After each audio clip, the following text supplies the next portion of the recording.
भाग 7। एक नया मकसद और रिश्तों की गहराई। विक्रम की गिरफ्तारी और रागिनी की मौत के पीछे का भयानक सच सामने आने के बाद रिया और अर्जुन को एक अजीब सी शांति मिली। न्याय मिल गया था, लेकिन उनकी प्यारी बच्ची वापस नहीं आ सकती थी। अदालती कार्यवाही और विक्रम के गुनाह कबूलने के दौरान उन्हें बार बार उस दर्दनाक सच का सामना करना पड़ा जिसने उनके घावों को फिर से हरा कर दिया था। इस पूरी प्रक्रिया में आदित्य ने एक सच्चे शुभचिंतक की तरह उनका साथ दिया। उसने उन्हें न केवल सबूतों के साथ सहायता दी, बल्कि भावनात्मक रूप से भी उन्हें संभाला। रागिनी के दुख में वो भी कहीं न कहीं शामिल हो गया था और इस साझा अनुभव ने उन्हें एक दूसरे के करीब ला दिया था। अब आदित्य उनके लिए सिर्फ एक पूर्व जासूस नहीं, बल्कि एक ऐसा दोस्त बन गया था जिस पर वे भरोसा कर सकते थे। सच्चाई सामने आने के बाद रिया और अर्जुन ने एक महत्वपूर्ण फैसला लिया। वे अपनी बेटी के दर्दनाक अंत को व्यर्थ नहीं जाने देंगे। उन्होंने अपनी सारी ऊर्जा और रागिनी के प्रति अपने असीम प्रेम को एक नेक काम में लगाने का निश्चय किया। इसी संकल्प के साथ उन्होंने रागिनी मेमोरियल फाउंडेशन की आधिकारिक तौर पर स्थापना की। फाउंडेशन का मुख्य मकसद उन परिवारों की मदद करना था जो दुर्लभ या असाध्य बीमारियों से जूझ रहे बच्चों की देखभाल कर रहे थे।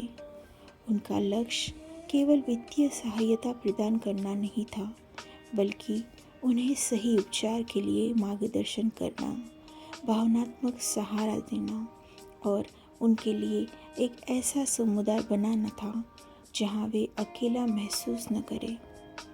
रिया ने अपनी आर्किटेक्चरल प्रतिभा का उपयोग फाउंडेशन के कार्यालयों और आश्रय स्थलों को डिज़ाइन करने में किया।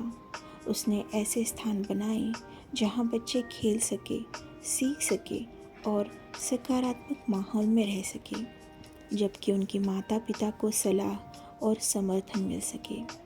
हर डिज़ाइन में रागिनी के प्रति उसका प्रेम और उसका सपना झलकता था कि हर बच्चा स्वस्थ और खुश रहे।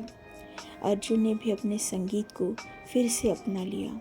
उसके सुरों में अब रागिनी के लिए एक श्रद्धांजलि और दूसरों के लिए उम्मीद का संदेश था। वो फाउंडेशन के लिए धन जुटाने वाले कार्यक्रमों में अपनी परफॉर्मेंसेस देता। उसकी भावुक आवाज़ और रागिनी की याद में बनाई गई उसकी धुनें लोगों के दिलों को गहराई से छू जाती थी और उन्हें फाउंडेशन के नेक काम से जुड़ने के लिए प्रेरित करती थी। फाउंडेशन का पहला बड़ा चैरिटी इवेंट एक बड़ी सफलता थी। शहर के कई गणमान्य व्यक्ति, कलाकार और आम जनता वहां मौजूद थी। अर्जुन की परफॉर्मेंसेस ने सबको मंत्रमुग्ध कर दिया। रिया ने अपने संबोधन में रागिनी की कहानी साझा की और बताया कि कैसे उनके दुख ने उन्हें दूसरों की मदद करने का ये रास्ता दिखाया है।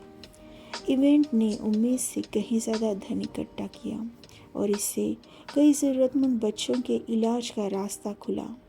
इस सफलता ने रिया और अर्जुन को एक नई दिशा दी। उन्हें एहसास हुआ कि रागिनी भले ही शारीरिक रूप से उनके साथ न हो, लेकिन उसकी आत्मा उनके लिए इस नेक काम के ज़रिए जीवित है। धीरे धीरे रिया और अर्जुन के रिश्ते में पहले जैसी गर्माहट लौटने लगी। रागिनी की मौत का दुख अब भी था, लेकिन अब वे उसे एक दूसरे के साथ साझा कर रहे थे, जिसने उनके घावों पर मरहम का काम किया। वे एक दूसरे का सहारा बन रहे थे। उन्होंने महसूस किया कि सच्चा प्यार सिर्फ खुशियों में साथ रहना नहीं, बल्कि दुख और मुश्किलों में भी एक दूसरे का सहारा बनना और मिलकर उन्हें पार करना है। जिस त्रासदी ने उन्हें तोड़ने की कोशिश की थी, उसी ने उनके बंधन को और भी ज़्यादा मजबूत कर दिया था। आदित्य भी फाउंडेशन के काम में पूरी तरह से शामिल हो गया। अपनी जासूसी की पृष्ठभूमि का उपयोग करके वो उन परिवारों की पहचान करने में मदद करता था जिन्हें वास्तव में सहायता की आवश्यकता थी, और ये सुनिश्चित करता था कि सहायता सही हाथों तक पहुँचे। उसकी विशेषज्ञता और समर्पण ने फाउंडेशन को तेज़ी से बढ़ने में मदद की। रिया, अर्जुन और आदित्य एक टीम बन गए थे जो रागिनी के सपनों को साकार करने के लिए मिलकर काम कर रहे थे। एक शाम जब रिया और अर्जुन फाउंडेशन के कार्यालय में देर तक काम कर रहे थे, अर्जुन ने रिया का हाथ थामा। रिया, मुझे लगता है कि रागिनी हमें देख रही होगी और खुश होगी। हम उसकी याद को जिंदा रखने का सबसे अच्छा तरीका ढूंढ पाए हैं। रिया ने मुस्कुराकर अर्जुन की ओर देखा। हाँ अर्जुन, ये सब तुम्हारे बिना मुमकिन नहीं था। तुम मेरी ताकत हो। उस रात उन्हें महसूस हुआ कि उनका प्यार अब सिर्फ रोमांटिक आकर्षण से कहीं बढ़कर था। ये एक गहरी समझ, सम्मान और एक साझा मकसद पर आधारित था।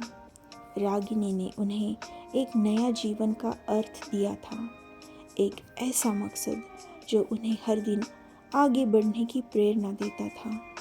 उनके दिल में रागिनी की यादों के साथ एक नई आशा की धड़कनें भी सुनाई दे रही थी। ये उनके जीवन की एक नई शुरुआत थी, दुख से निकलकर सेवा और प्रेम की ओर एक यात्रा।